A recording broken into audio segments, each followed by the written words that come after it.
Well, it is September 20th, 2023. We are approaching the very end of summer here, just a few days, and will officially be the start of fall. Though, I'm sure as you've noticed with the temperatures coming down, the plants are really starting to flush out their fall growth. It's much more pleasant to be outside, and I can actually shoot this video without my camera overheating. So here's the white sapote. Still have quite a lot of fruit on the tree. I will say that the birds have really discovered this fruit and that they like it. So here's an example where they have pecked holes in it. Some more up there. So I am starting to get bird damage on this tree. Summer is a difficult time for this tree. It is when it gets stressed with the dryness in the air and all of that sun. This obviously is a huge tree. There's no protection except from itself, its upper canopy. It does protect the lower canopy to some extent, but you're definitely going to get some leaf drop. With my tree, I had a lot of leaf drop just recently, and it's now putting on its fall growth here. A lot of new leaves coming in, as you can see. Black sapote. This one was actually really badly damaged from the summer. This one had grown up to about 10 feet tall, had a lot of fruit on it. All that fruit dropped in July from the stress, and the leaves actually turned black. They completely scorched. You can see since then I've cut this way back to rejuvenate the tree. I like to seal any large cuts with pruning sealant just to prevent any bugs from, using that to cut into the pith and damage the tree. But you can see it's starting to come back, putting on new growth. I showed you recently the longan, how damaged that was. You can see since then all of those burnt leaves have dropped and it's putting on all new foliage. Longan is a very tough plant. Was shocked actually to see all the damage that it went through this year from the sun, but it has rebounded very well. This is definitely the time to feed your plants and get them to grow as much as possible so they have that growth going into winter. So if you haven't already fed, good time to do it. Fig trees put on an immense amount of fruit. I pretty much let the wildlife have it. It was a really awful summer. I had never seen so many birds suffering heat stroke. I was able to save half of them, despite having fountains all over the place and things. The birds really suffered, and so I pretty much let them have all the fruit. But the fig trees are, starting to set that second main crop right now, so start to get figs in again. So you can see the quince is looking beautiful. This one did not have one leaf burn from the summer. If you're not growing quince, definitely give that a look, because this takes the sun like no other plant. I mean, as good as figs, if not better. They don't take up much water. They're really like a Mediterranean plant, so you can plant them in a really hot location. This one is westward facing. It gets blasted by the sun. Never protected it. It is deciduous, but very low chill hours, guaranteed to get fruit once you've got one in the ground for a while. You can see the Armenian cucumbers have pretty much taken over here. I did just recently put up another set of shade structures. This will really help me garden year round. I often get damage to my vegetables in the winter time due to frost, so this will help me secure some frost fabric up there so that I can grow things like tomatoes and squash and things without having damage done. This also allows me to put up some shade cloth, as you can see now, to help protect them from scorch. These beds happen to face west, and they get a lot of sun. The Royal Poinciana looks pretty good right now, but I have to tell you that in summer, following July, it looked really bad. It shed most of its leaves. So this past summer did not kill any of my in-ground trees, but it certainly stress them out. All right, so we've got an Inga edulis ice cream bean. This was planted this spring, came up to about there on height, and it has more than doubled in size, maybe tripled in size. The goal with this is to let it grow into a nice canopy tree. This is my African Pride Adamoya. This has also really done great. Came up to about here on height when I planted it, so you can see it's really branched out. So that's looking good.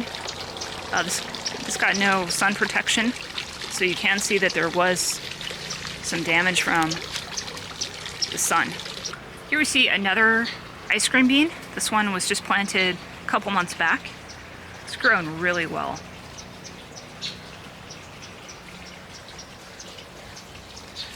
So out here we have another ice cream bean doing really, really well.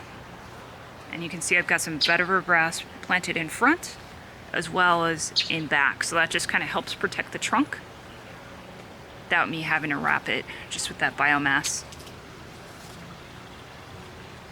Another ice cream bean on this side. So got them on either side of the mulberry. Fortunately, not all of the pears got sun damage. I actually do have quite a few that are still on the tree. So looking forward to those Asian pears. So we're now coming up to a new project of mine. Kind of formalized a pathway here, added an arbor. So on this arbor, the plan is to have this Don Juan climbing rose grow up and train it over this archway. Kind of repurpose some materials in my yard. So all this brick, I moved here from another location. I bought some more of that metal edging to go on this side. So out on this side, just want to point out a couple new plants. Grand Duke jasmine and a Hong Kong orchid.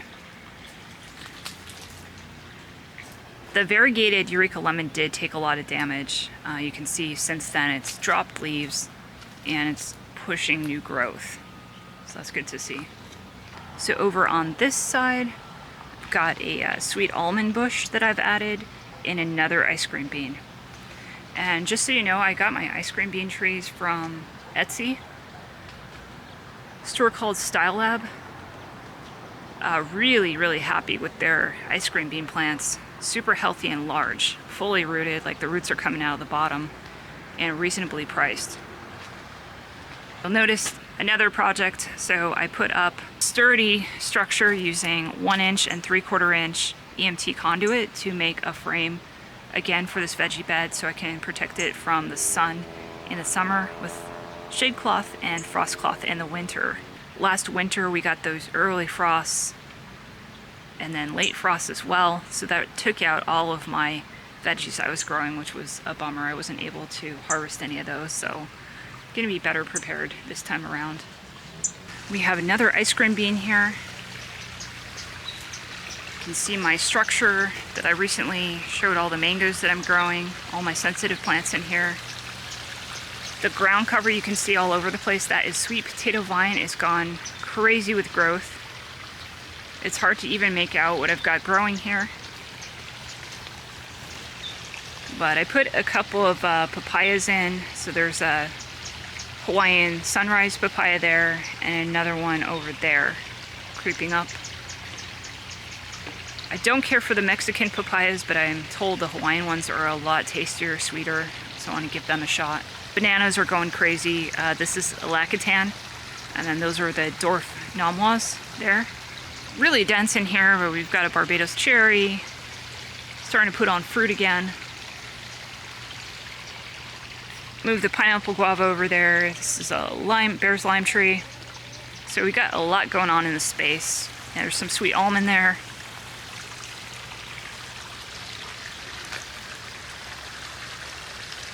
Another reason I put up this structure was to help allow me to grow dragon fruit successfully. I totally failed at that this year. I had them actually across the way under this guava tree, and they severely burnt up with direct sun, even morning direct sun, turned to sludge. That's what happens with dragon fruit once it burns. It gets all mushy. There's really no way to revive it after that. So with these structures, I can provide the shade that they need to grow. So redoing the dragon fruit, you can see one there, the Pelora yellow. So starting small again, but this will allow me also to frost protect those. So I'm going to give dragon fruit another shot here. All my container plants made it except for my avocados. I lost my gem, lost my fuerte. Surprisingly, the little Cato survived the summer. And this was not under the structure at the time. This was actually exposed to morning light. I had it in another location. The structure was actually more recently stood up. Had I stood this up before summer started, in June, probably would have had no fatalities, but I did lose a couple avocado plants to this past summer.